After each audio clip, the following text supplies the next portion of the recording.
Okay, we are here with another episode of Barbie Does Dating. I am Miss Barbie Berg. We are here with Kristen Sokol. Well, hi. Hi. So glad to be here. We're so happy you're here. We're also here with Nick Galletti. Hello. We love this recording studio. Thanks for letting us come You here. bet. And Steve Solberg's in the house. Hey. Pew, pew, pew. Here we are. You know what is not in the house? Cats.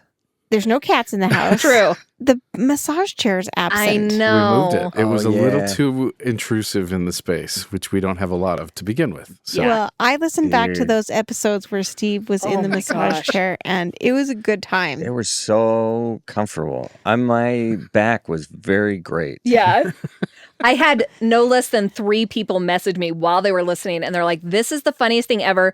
I wish I could see what Steve looked like. And I'm like, let me text you a Let me video of send Steve you a slowly picture. coming up. It was so man. funny. So I relaxing. kind of miss it. We should make Steve do all kinds of make him sit on all kinds of Make- things that are not like force him. He would do that- it too. That's what's weird. yeah. Long as it made people him laugh. not weird, Yeah. but like we should make him like stand or like sit on the top of an A-frame ladder for the whole episode. He would. He'd be fine. On the top Just different- level, I just probably different would places. actually. Yeah, he'd be Or fine. like sit on like an old school like stair stepper. We used to sit on weird Step. things when I was a kid. Yeah. And we thought it was so funny. Like if you could turn the corner and you'd be like perched somewhere bizarre. Oh yeah, that's So, like, that's comedy. And you'd act like you were a statue. Like yes. like a gargoyle or something. Or I Yes. would sneak inside of the frozen food aisle. When you're a tiny kid, Yeah. you can fit in those. in the freezer. Yeah, and Oh so my I would gosh. run ahead one aisle and get in the freezer and act like I was frozen. Do like a Han Solo thing. Yeah, so when my mom would come down and she'd be like, "There's frozen corn. There's my son." Some tater tots. I thought it was so funny. That is funny. Yeah, or like a Bosu ball or an exercise I ball. was just thinking, I'm like, we should get an exercise ball for Steve to sit on. and just like kind of roll Oh, around that on would it. be nice. I know you'd actually really like that. You're The too birthing good. balls? You're Is too that those good. things? Yes, Yes. same thing. Exercise You're ball, too good for birthing a ball. chair. Yeah, well, this chair does have a Matrix type seat on it. It or does. Whatever. What some is that? kind Is that gel. one of those, like- it's a purple. Purple, purple yeah. thing? Purple Mhm. Yeah. deal. It's pretty nice. They're fancy. Feels great. Feels Yeah. like maybe I had a tailbone injury or something. Could be arranged. Yeah. You know. I hear they last forever. They do, from what I've heard. Okay, what are we talking about? Well, now that we brought up that, I kind of want to talk about how comfortable my bed is at home. Did you get a new bed? I mean, it's like 2 years old, but I talked don't about your know if Oh, we that's can pretty get. new. Two's I don't pretty know new. if we can get into this Do you right now have a because this purple? has. I don't have a purple, Oh. but I think I have some kind of knockoff, and it is like the love of my life. Really? I It's never the was a Costco one, right? bed. Yes, I got it at Costco online, so I didn't know what I was getting. Yeah. Anyway, it's the love of my life, and I've never been a bed person, but now I'm like, let's watch TV in bed instead of sitting on our couch. Anyway, because Oh, it's I very love comfy. that. Yeah. You did find an exercise roller, I just so found a The ab roller wheel. Yeah. the ab roller. Yeah, so maybe you could just do a plank, Ab roll all. put the all mic on the episode. ground. Okay. As you may have heard from previous episodes, I went to the Global Love Institute conference in Manhattan last month, and it was full of learning and full of insights. And I kind of went over my notes over the last week or two and just pulled out all these insights. And I feel like just keep watching my social medias because they're dropping like Love it. it's hot on there. One of the things that one of the speakers talked about, and I think this was Joyce Zhang as well. So she's a dating coach in San Francisco. She worked with, tech people, tech billionaires. And the topic is, how is your love confidence? Right? So primarily, not how confident do you feel when you're getting to know somebody. We're not talking about a first date setting here. Not how good is your dating app, but your actual capacity to handle a real loving relationship. What if you go out with somebody from an app or from some other part of your life and you two really click, right? And there's a real connection there. Can you receive affection from somebody without freaking out, Okay. without mistrusting it? Can you talk about yourself, right? Can you be revealing? Can you disclose things? Can you talk about things that you need? Okay. and let somebody who probably deserves to know and who is doing the time with you, Mhm. can you actually reveal yourself to them? Right? Especially when it comes to things that you need. And then can you handle it? Can you stay calm when things get emotionally real? Tell me what are your thoughts on when things get real? What do we do? How do we handle that? Because that's your love confidence, if I didn't make that clear already. I'm like, I run away and do things like I put that. on my cape. And you Let's have it. Superman out of there? No. Let's Superman out of there. No, I swoop in and Yeah. I'm fully engaged in that. Because this is a muscle that we can build. If you don't have it, you're not alone. But this is something that we have to build. And if we have to build it, the question is, how are we going to build it? I mean, I know that that's something that used to scare me a lot. And I want to say it doesn't scare me now, but I don't know that I've had too many opportunities to prove that it's not the case. Maybe this is a newfound strength or whatever. A big part of it for me would just be being present, being active. Early on, one time I was dating a girl, and you said, you should send her flowers. And it was like we'd been on maybe 1 or 2 dates. And I was like, wow, really? Flowers to her house? That early on? But it was absolutely great, She was immediately swooning quite big Yeah, it over signaled that. your intentions. Yeah. Like, I'm willing to invest. And I think that type of work is helpful. The challenge of dating for some reason with me or with a lot of people seems like there is a push-pull relationship. And if one person is pushing, the other person starts to run away a little bit. And to find that right rhythm where you're in the same moment can be challenging. And I don't know why, but I've found myself running a lot in the past. And you go, okay, so how do you not flight? But the other challenge, though, I think is not necessarily fight or flight or push pull or whatever. I think there's also freeze, and that might even be a more common dynamic for some people. Yeah. Is that they just maybe more men? I don't know, but that they just sit there and do nothing. I don't think it's gendered. Oh, really? Okay. I think it has to do with your attachment styles and previous experiences and recent experiences and desires for it's so nuanced. I mean, a big part of me that's helped me work through it has been therapy, but also I think some of it is maybe just growing up a little bit, which there could be an argument to say therapy helps you grow up, but also sometimes just life helps you grow up. And lived experience. Yeah. And timing of things when you're just like, okay, maybe I am ready for that next step or whatever. I remember having this experience when I was dating Steve Sokol, and we had been on 3 or 4 dates, and we lived in different states. So we had just had a weekend where we were together in the same state.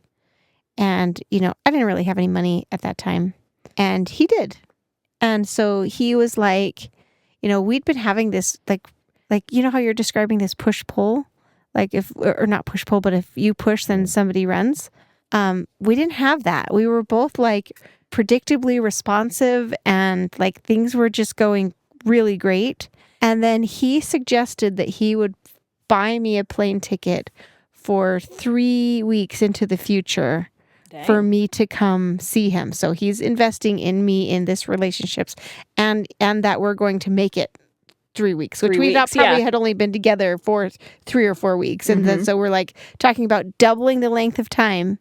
And that made me freeze.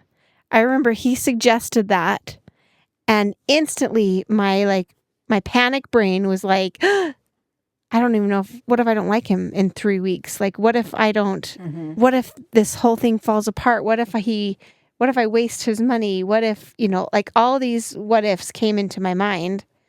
And I think that's what I'm talking about here. My love confidence was really low at that time. Sure. Because I hadn't had any real grown-up experiences where things worked and somebody that I liked me back.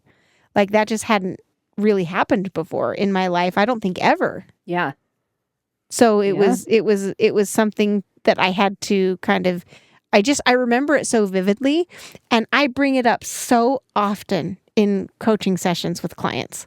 I bet you I talk about that more than once a week with the client because it's such a common experience. We get into this like stage of the relationship where we it's time to get on the train, and there's no reason not to, but we still don't feel like we know if we should, if it's the right decision. And I think it has to do with what your confidence is in love in general and in your ability to be part of it. That for me is the bigger part. If you're confident that you can handle a relationship, you're probably more apt to get into one. But if you're like, I don't know, I'm never going to get there. I don't know if I'm worthy of being in a relationship or whatever, you just stay away from it. At least that's what I've observed. It's a lot easier to stay away. I think there's a balance too of some of it is the willingness to be hurt. Yeah. To take the risk? Yeah. And I think you have to be willing to be hurt. But I think also, and I hope this doesn't come out weird, but the willing to hurt someone else. Because either it works or you get hurt or they get hurt. And I think that's what I was dealing with in that moment. You I thought remember you were gonna standing, hurt I'm going to Steve. hurt him. Yeah, that's what I Because in 3 thought. weeks, I might decide that I don't like this and I don't Yeah. like him.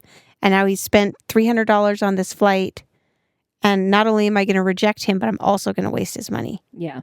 Right. And that feels heavy. That felt really heavy. But see, that's to me is if you look back on it, you go, I cared that much about him. Otherwise, if you didn't care about this person, you don't care if. Well, but I care Interesting. about everybody, though. Interesting. I mean, I won't squish a bug. So, like, It's true. It's a problem. It's a very kind soul. Like, if anybody's spending $300, I don't want to put myself in a situation where, like, well, now I'm indentured to them for my whole Yeah, life I'm beholden. Yeah. because of Indentured. $300. I like that. True. But Yeah. I think that there's something there. Like I think you can turn any of these things into another way of seeing it. Like you can see this as a positive. Hey, I'm concerned about their feelings. I don't want to hurt them. That's a positive thing.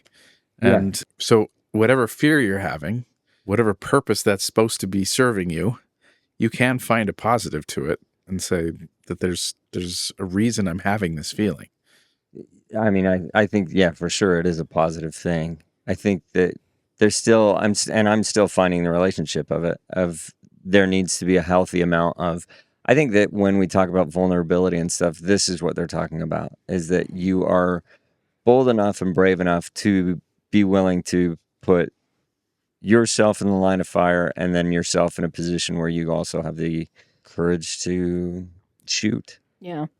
I know for me, the thing that holds me back is they're going to end up not liking me. They're going to end up not, Fear of rejection. yes, like as soon as they see the Real me. real me, the depressed side, the I want to binge TV side, that because in the past that's been true. So in my brain, I'm like, that's always going to be true. So it's very much something that I know I have to work on. So what's the muscle then? How do we work on this? I have some thoughts, but I would love to hear. I'll tell you what worked for me, but I'd love to hear. Just heard a chicken outside and I loved it. I did too. He wants to go cradle it. Love it. Yeah. Nick has chickens on the property. It's true. Yep. Yep. Seeds up. Chickens barking. Do chickens bark? That's the sound they make when they crap out an egg. It's fresh. How do you work on it? Yeah, I think how do you work on it? So you talked about growing up. What does that What does that entail?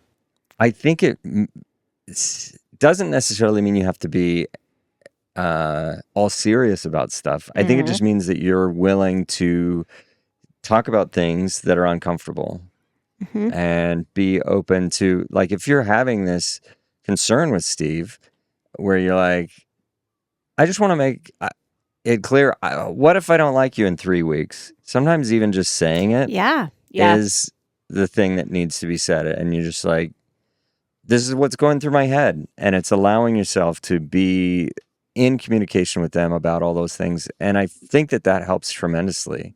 Yeah. And you can dissolve things very quickly that way. To Kind be of like, experience it before you need to experience it.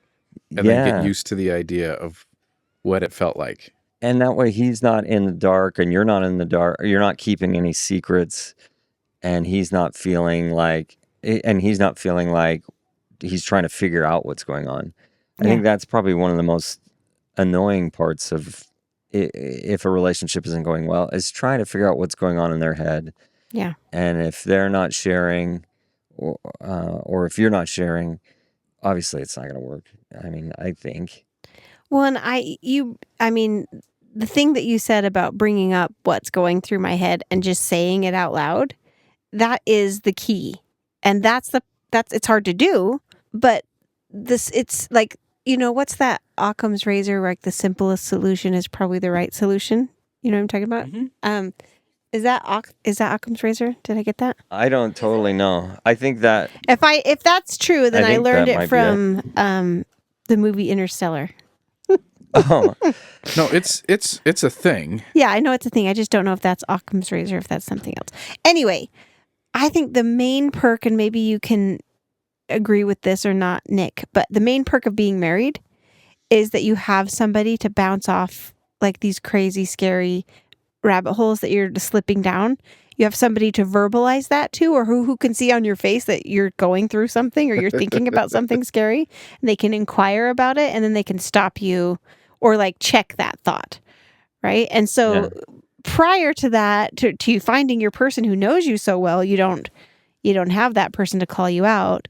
But if you said, here's what's going, I guarantee, and I can't really remember if I said or how I got through that moment, if it was just self-talk or if we discussed it. But if Steve and I were dating now and I had that thought and I verbalized it like a grown-up would, that Steve just mentioned, he would say, then I will cancel your flight and I'll get the flight credit and I will probably go to In-N-Out and have 2 double doubles and 2 French fries and lick my wounds. How fun is Steve Skokel? Skokel. He sounds great. Yeah, he is. I mean, I know him. He would like, I will lick my wounds, and then but I'm willing to take that risk if you're willing to say yes to that risk now. Yeah, no strings attached. And if he had said that to me instantly, I would have it would have soothed my fears, and we would have laughed away that moment, and we would easily have glided in. But it starts with being willing to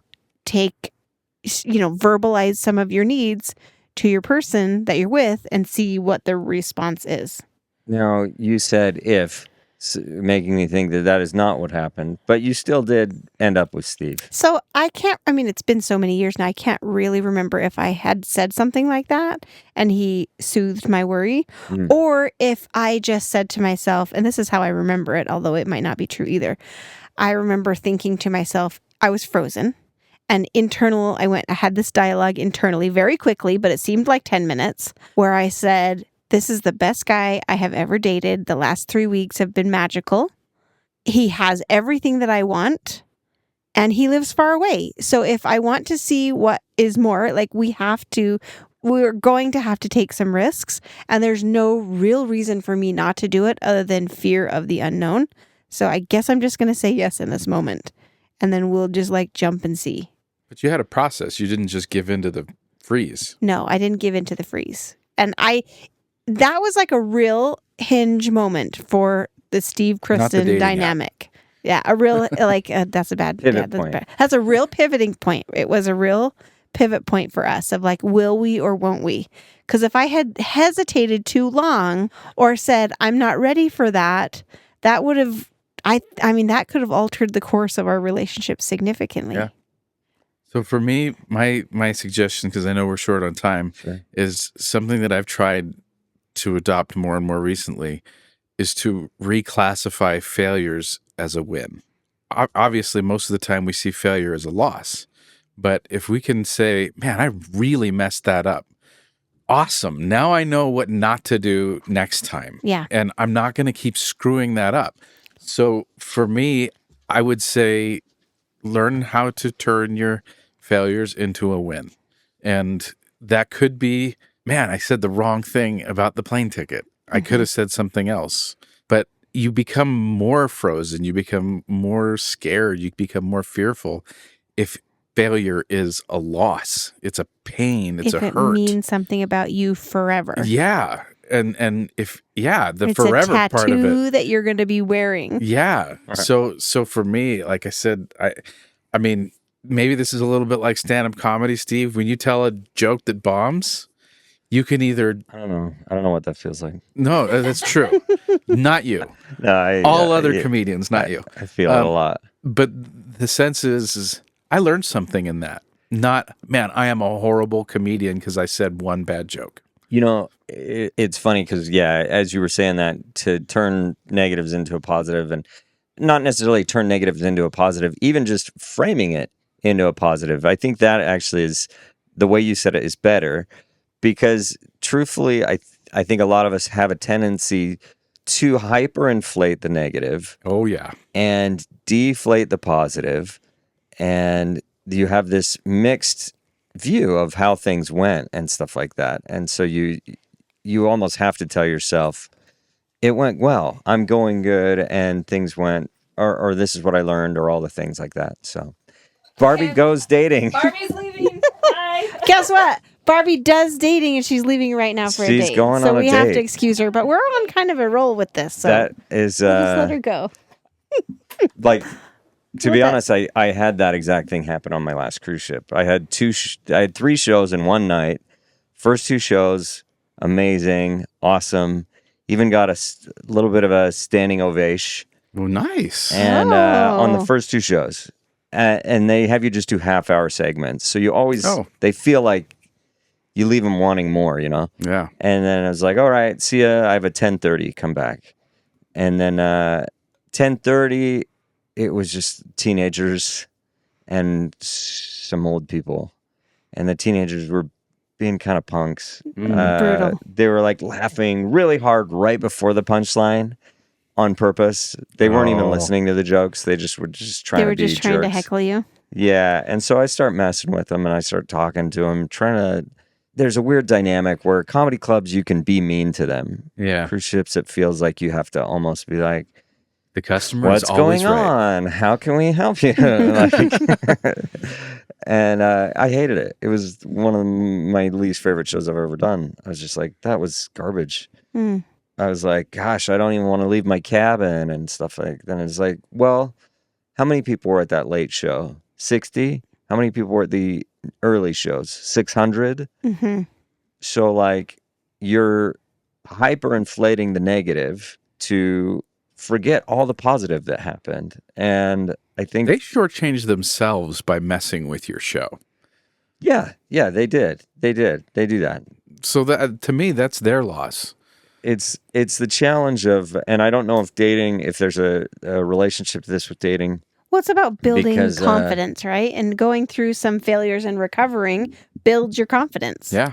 Yeah, like, and I never get a phone call from my agent until something goes bad, right? Like, we've talked a couple times, like, very early on about good things, but now we don't really talk unless something's bad. Yeah. And so if I have one bad show, I get freaked out. Am I going to get a phone call from him? Am I going to have to explain this? How do I deal with this? And then eventually I just kind of was like, who cares? I had 2 great shows. That was the majority of the takeaway. People I talked to on the ship keep going, great job, you were so funny. And I think dating, it's the same thing where it's like, hey, quit hyperinflating the negative. Yeah. And go ahead and Yeah. hyperinflate the positive. The positives, I think what I take away from your story here is that the positives outweigh the negatives significantly. Yeah, I think most times they do. Almost every time. And we can take that to the bank. Like literally. And for like NFTs. Yeah, for NFTs. Yeah. Obviously, I was talking about NFTs. Humor coin. Yeah. Yeah, so that just builds your confidence. So I'll tell you the story. So I have a client who I've been working with, and she has transformed from a person with no confidence who tried some rudimentary things that did not work, and she took that as permanent meanings about her worthiness or desirability. We met, we started working together. She started doing things, a little differently, started to build some momentum. only to make the crashes bigger and more spectacular, which is for me hard to watch. Right? Like seeing somebody who is like putting herself out there and trying some things and having them not deliver, time and again has been hard to watch. But it's also like she spent so many years not trying ever. So she has some ground to make up, right? The failing is part of the equation, and she's kept herself from failing a lot. And so now she's out there and doing things and learning things that do and don't work, and now has just knocked a home run, right? Oh, nice. The compilation of all these things. But I mean, she had to have 30 fails first, 30 tries. Like, I'm putting it out there and I'm trying and it's not working, and and taking the learning away from that, right? I like probably how a comedian like hones his material and makes it tight, right? You probably have to go through a lot of material before you can make a special with all tight material. Yeah, you want to tell everything at least, I don't know. If you're going to make a special, you want to have said it like, sounds stupid, but 600 times. Yeah. You want to be sure. So now she's got it tight and it's working, it's popping, it's delivering results, and her confidence is high. But like, there's a process to that, right? And if we're talking about how's your love confidence, know that if you want to build it, just like Nick is saying, there's going to be some failure involved. There needs to be. There absolutely needs to be. Yeah. And we do our primitive part of our brain is going to do the best job it can to help you avoid danger, any and all risk of danger, embarrassment, all of that. So the self-sabotage comes not because we want to sabotage ourselves, but because our brains so badly want to preserve status quo. And if what you really want is outside the status quo of what you currently have, we have to fight against that in order to make it safe for us to have that growth for the future. Yeah. This is where Barbie would come in and say something if she were still here. She would. Yeah. I found this video on TikTok. This is the spectrum. Yeah. This is the spectrum. Anyway. I have to pick up a cornhole board. Tell us more. I had professional cornhole boards made last July, and I've loaned them to somebody for this long, and I've not been home for a lot. And now you're gonna go I'm collect. finally gonna go get my cornhole Well, that board. feels like a really good note to leave this on. Any other thoughts, anybody? You can watch cornhole on ESPN. That's a great During the thought. pandemic, we watched some pretty good cornhole tournaments. I love it. Maybe this is something that we should set up with the Wasatch Mingles or something. Oh, yeah. Wasatch Singles Mingle. We Join could have my like a Facebook cornhole group. tournament. Love with it. These are official regulation. You have These them. could be on ESPN. You I own don't them. have them yet. I gotta go get them. You own them, but you own them. I own them, they're but your they've been personal at someone property. else's place for. Oh, yeah. Go get them. We're going to use them almost a at a year. singles event for sure. Anyway, this has been good. If this has been helpful, let us know. Reach out to us. Reach out to me. KristenSokol.com is my website. I have a contact me. Join our Facebook group. Yeah. Wasatch Singles Mingle. Exciting things ahead. Thank you, Steve, for coming. It's so cool to be and here. for your cornhole holder, for waiting for you to get there. Hope everybody send Barbie good vibes on this date. And She's on a as date. always, let's do this again sometime.